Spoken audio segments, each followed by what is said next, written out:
Hello friends, எப்பவும் கடையில் தானங்க பரோட்டா வாங்குறோம். சரி, இந்த வீட்டிலே செஞ்சு பார்த்துலாம் சொல்லிட்டு தான் வீட்டிலே செய்ய போகிறேன். ஈஸியாக சூப்பரான பரோட்டா ரெடி பண்ணிட்டேன். எப்படி பண்ணுறதுன்னு பார்க்கலாம் வாங்க. அதுக்கு ஒரு பாத்திரத்தில் 2 கப் அளவுக்கு மைதா மாவு எடுத்துட்டு அது கூடவே தேவையான அளவு உப்பு, 1/2 டீஸ்பூன் அளவுக்கு பேக்கிங் சோடா, 2 ஸ்பூன் அளவுக்கு சீனி, ஒரு முட்டை, தேவையான அளவு எண்ணெய் ஊற்றி நல்லா விரவிக்கலாங்க. விரவுனதுக்கு அப்புறமா கொஞ்சம் கொஞ்சமாக தண்ணி தெளித்து இந்த மாதிரி பிசைஞ்சு வச்சிடலாம். லாஸ்ட்டாக எண்ணெய் ஊற்றி மூடி வச்சிடலாங்க. ஒரு 2 மணி நேரம் அப்படி ஊறட்டும். ஊறினதுக்கு அப்புறமா இதை மேசடுப்புக்கு மேலே, அதாவது கிச்சன் மேசடுப்புக்கு மேலே நல்லா போட்டு அடிச்சு எடுத்துட வேண்டியதான். எவ்வளோ சாஃப்டாக இருக்கும் அவ்வளோ தூரம் பரோட்டா நல்லா இருக்கும். இப்போ இதை சின்ன சின்ன பால்ஸாக உருட்டி எடுத்துட்டு இதை பரத்தி எடுத்துடலாம். இப்போ இது ஒன்றுக்கு மேலே ஒன்று அடுக்கி எடுத்து இதை உருட்டி இப்படி வச்சிடலாங்க. ஓரளவுக்கு பரோட்டா பதம் வந்துடுச்சு. இப்போ இதை உருட்டி நம்ம தோசைக்கல்ல எண்ணெய் தடவி போட்டு எடுத்துட வேண்டியதான்.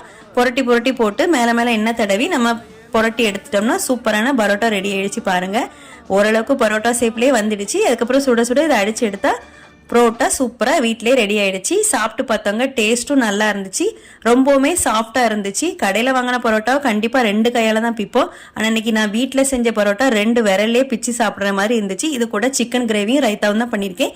வீடியோ பிடிச்சா லைக், ஷேர், கமெண்ட் பண்ணுங்க. நம்மளோட சேனலை சப்ஸ்கிரைப் பண்ணுங்க. தேங்க்யூ.